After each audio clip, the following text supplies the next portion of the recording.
I'm blocking everybody else's view. But let me just do this for now, and then at least one vehicle can come and see her. There we go. So she's settled down. She's been spotted by a troop of vervet monkeys, and they are calling their alarm call across. It's carrying far. They're all around her. And I think that's one of the reasons why she's trying to find herself a slightly more hidden spot. Okay, admittedly she's now lying in the middle of the road, but she is at least shielded on every side by thick trees. And I think she's trying to just hide away from the monkeys so that they'll forget about her. Of course, her cover's blown completely if she did want to hunt anything.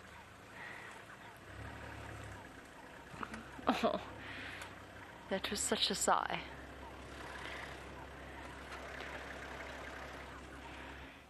Deep and heavy one. There we go. So finally, Xongile seems to have settled for now, resting and doing what leopards should be doing, not that they ever do at this time of day, which is taking it easy in the shade and having a jolly good clean. No matter how scared and alone she may feel, it would not do to neglect her ablutions. Licking the side of her paw and then rubbing her face with it, just like for those of you with house cats at home, with pet cats, you'll have seen your cat do exactly the same thing. And sometimes it's almost uncanny, some of the things that you see in these big cats that little cats do as well.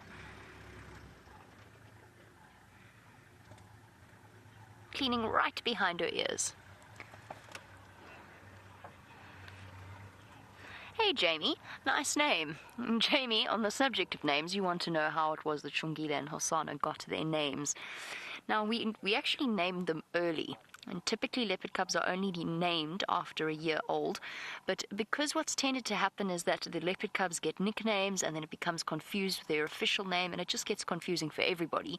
We knew that these leopard cubs would end up getting nicknames, so we requested of the guides that we start the naming process a little bit earlier than we might otherwise have, which is the same thing that we've done with Tundi's cub. And the way in which we named these particular cubs was to put forward suggestions that were then voted on at a rangers meeting. So a rangers meeting is where all the guides of the various lodges of the areas come together and discuss various niggles or ways to improve things or improve their guiding and so on, our guiding. And the different lodges put forward their suggestions. The suggestions for their names actually came from the Djuma guides, so from Taxon and Aubrey. They were the ones that put forward Xongile and Hosana. And those were the names that were chosen for them at the rangers meeting. Sometimes different places work differently. And generally, there is an accepted norm, it doesn't always work like this, that if the leopards spend most of their time on your property, your names are probably inevitably going to be the ones that are chosen just because you know the animal better. So for us, Xongile and Hosana, obviously we've spent a huge amount of time with them, whereas for example, with Shadow's cubs,